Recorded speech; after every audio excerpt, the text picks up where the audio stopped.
Welcome back to another episode of the Gun Collective News. I'm John Patton, and I need your help in getting this here YouTube channel to 400,000 subscribers. I have been at this for a long time, and while other channels grow really quickly because they make viral content, we keep bringing you gun news that you actually care about, and it would be rad if you could get subscribed to help us keep the train rolling and get closer to that 400,000 number. Now, the news.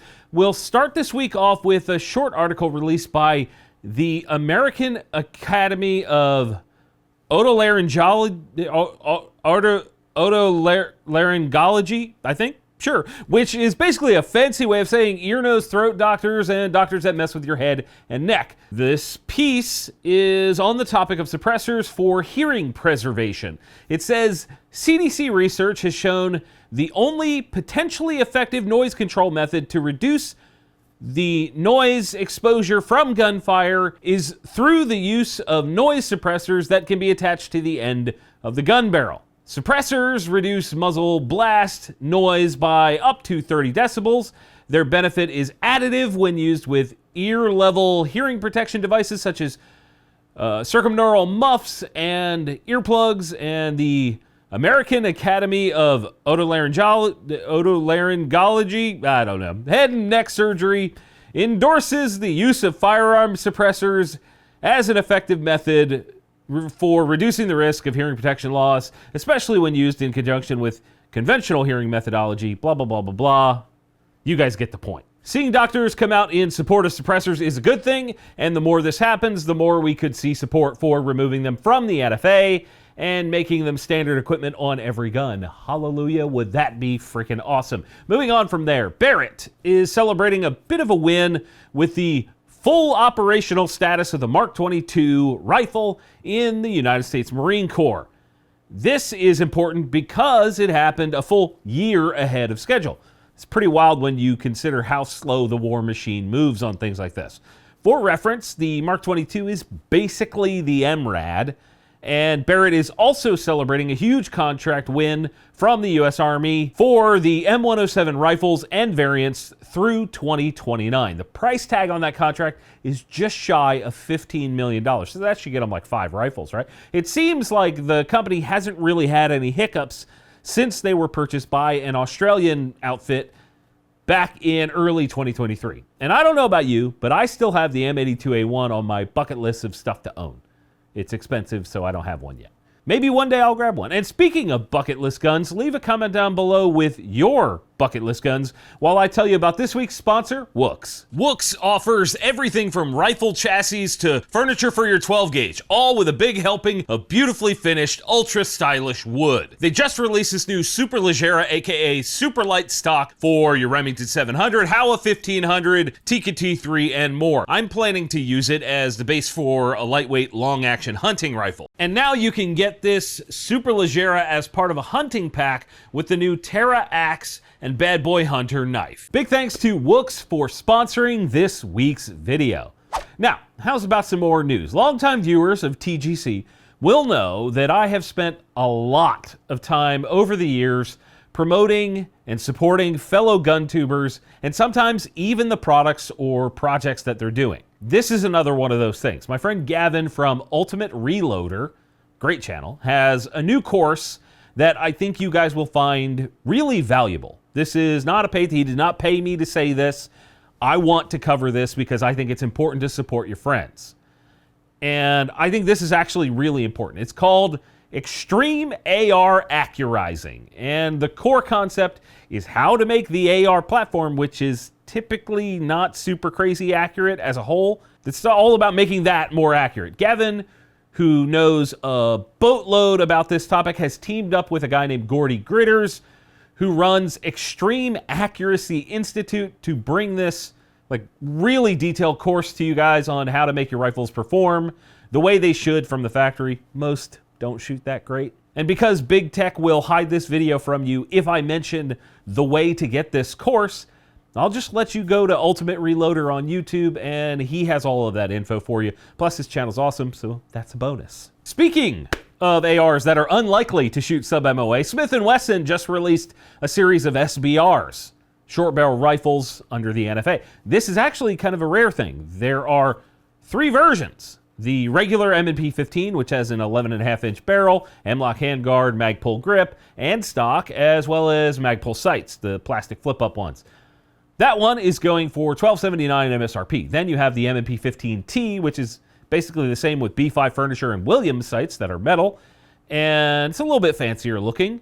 That one has an MSRP of $1295 MSRP. Then you have the BCM Gunfighter variant, which has the same B5 stock and grip and Williams rear sight, but the front sight is an A2 style, and it now has a polymer BCM Gunfighter handguard. MSRP there is $1279 again. So they're all right around, like, just under $1,300. I've had mixed results with M&P rifles. The bottom end is one of the more affordable ARs out there. The M&P 15 Sport is great. But the top end, that I've shot at least, is expensive and doesn't really bring enough value for the money for me.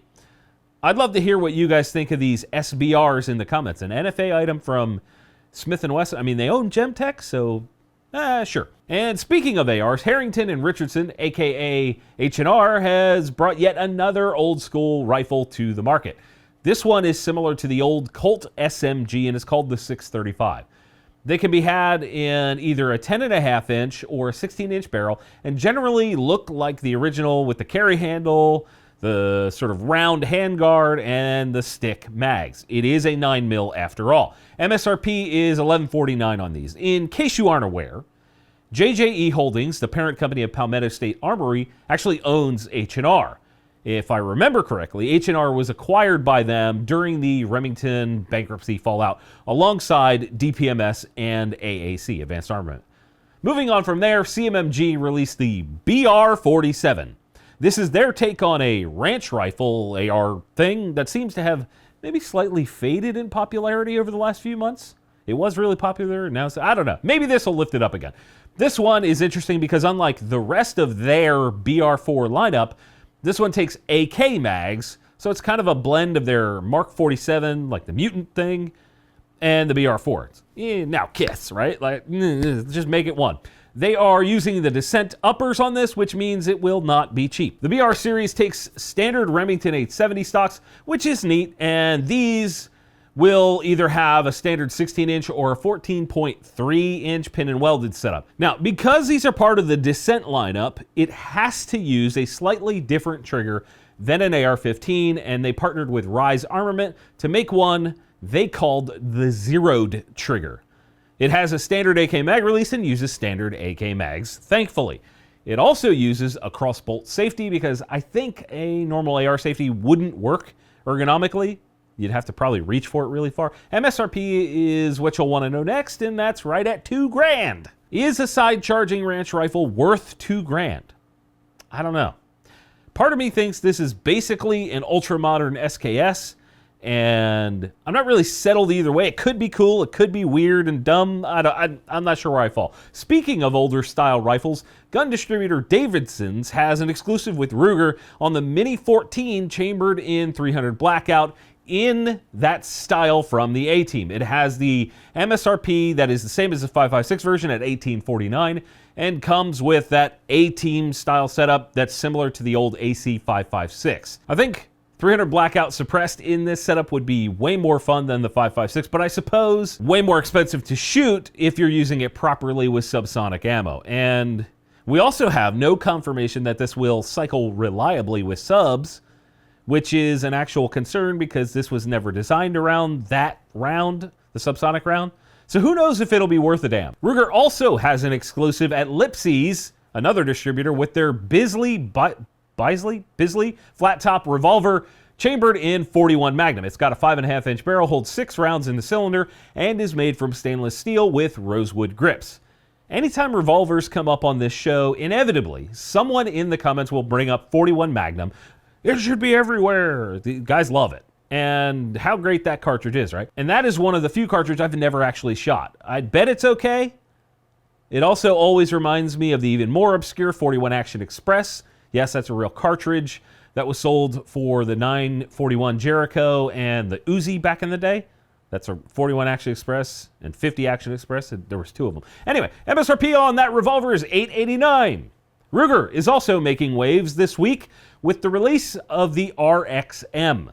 This is a collaboration between Ruger and Magpul, if you haven't heard about it yet, and it's been quite polarizing with most enthusiasts just crapping on it. At the core, it has a 4-inch barrel, 15-round mags, and a grip covered in Magpul's grip texture. It's their color. Sure. It has tritium sights that are high enough to co-witness with an optic because, yes, it is indeed optic cut. The thing that has everyone up in arms is the fact that it uses Glock mags and is basically a Gen 3 Glock at its core. Yes, Ruger made a Glock clone. And yes, that is lame. However, there's more to it. I think the thing that matters the most here is the fire control insert, aka the serialized chassis that will allow this to be a modular design. This is important because it will allow people to potentially swap grip modules and different parts and have a wide variety of aftermarket stuff going on in a more modern way, I guess. SIG has done it with the 365 and 320. IWI has done it with the Masada. Springfield did it most recently with the Echelon. Swappable grip modules is a thing, and with consumer level 3D printing getting so good, shout out to Bamboo Lab for that, the possibilities are endless. However, I also think my biggest issue here is that this gun should have been made by Glock. This is what the next generation Glock should be, but Ruger made it. Super weird. MSRP on the RXM is $500, and that's not horrible, but at the same time, if you're looking for a cheap Glock clone, the PSA Dagger is excellent for the money. I don't know, this is super weird. It's a tough spot to be in for them. I'd love to hear your thoughts down in the comments on that one. Woo! And we'll keep it rolling with one more new gun this week. It's from Jacob Gray Firearms, and it's called the Hex. We reviewed their TWC-9 a while back and found it to sort of not be worth the asking price, but not a horrible gun. It wasn't terrible, it just was a little bit overpriced. My biggest complaint was the lack of grip texture, and they made some improvements with the TWC Black model, covered that a little bit ago, by adding actual grip texture on the sides and increasing the price by $500.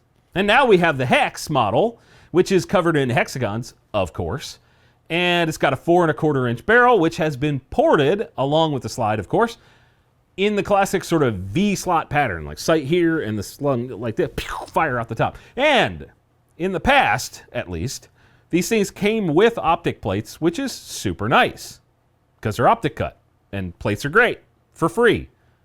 Shout out to Staccato for charging $150 for theirs. Honestly, a ported version of this gun with a nicer grip than when I shot it sounds awesome. However, it is $1,000 more than the one I tested with an MSRP on this one of $3,500. And for my money, if I wanted a 4¼ inch ported 2011 double stack 1911 thing, I'd go get the Bull Armory EDC Pro, which has a V8 ported barrel and an MSRP of $2,050, a whole $1,449 cheaper. That's not to say this Jacob Gray isn't good, because it's probably pretty good.